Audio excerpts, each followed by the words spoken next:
It started to happen gradually.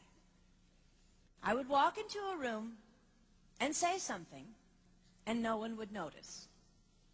I would say, "Turn the TV down, please," and nothing would happen. So I would get louder. "Turn the TV down, please." Finally, I would have to go over and turn the TV down myself. And then I started to notice it elsewhere. My husband and I had been at a party for about 3 hours, and I was ready to go. I looked over, and he was talking to a friend from work, and I walked over, and he kept right on talking. He didn't even turn toward me. That's when I started to put it together. He can't see me. I'm invisible. I'm invisible. Then I started to notice it more and more. I would walk my son to school, and his teacher would say, "Jake, who's that with you?" And my son would say, "Nobody." Granted, he's just 5, but nobody? One night, a group of us gathered, and we were celebrating the return of a friend from England.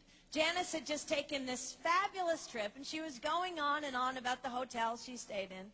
And I was sitting there looking around at the other women at the table.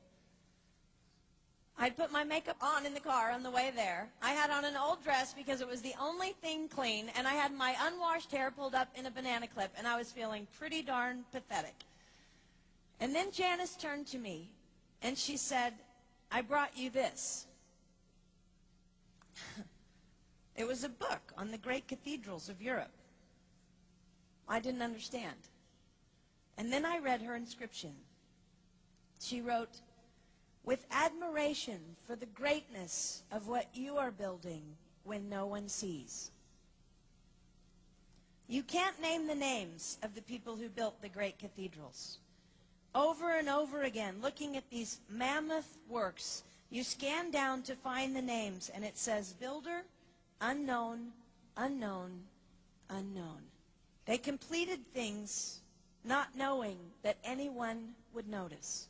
There's a story about one of the builders who was carving a tiny bird inside a beam that would be covered over by a roof. And someone came up to him and said, "Why are you spending so much time on something no one will ever see?"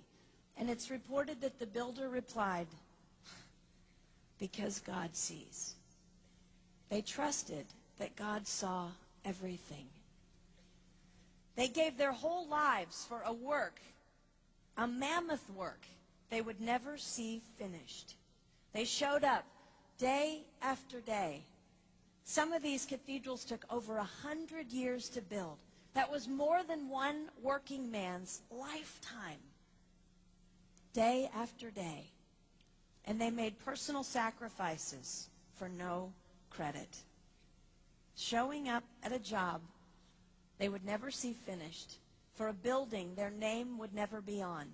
One writer even goes so far as to say no great cathedrals will ever be built again because so few people are willing to sacrifice to that degree.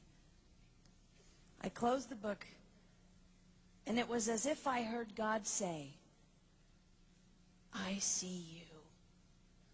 You are not invisible to me. No sacrifice is too small for me to notice.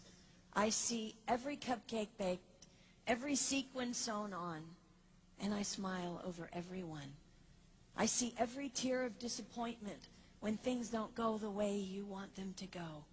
But remember, you are building a great cathedral. It will not be finished in your lifetime, and sadly, you will never get to live there. But if you build it well, I will." At times, my invisibility has felt like an affliction to me. But it is not a disease that is erasing my life. It is the cure for the disease of self-centeredness. It is the antidote to my own pride. It's okay that they don't see. It's okay that they don't know. I don't want my son to tell the friend he's bringing home from college, "You're not going to believe what my mom does. She gets up at 4 in the morning and she bakes pies and hand-bastes a turkey and she presses all the linens." Even if I do all those things, I don't want him to say that. I want him to want to come home. And secondly, I want him to say to his friend, you're going to love it there. It's okay that they don't see. We don't work for them.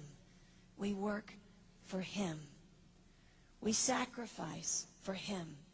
They will never see. Not if we do it right. Not if we do it well. Let's pray that our work will stand as a monument to an even greater God.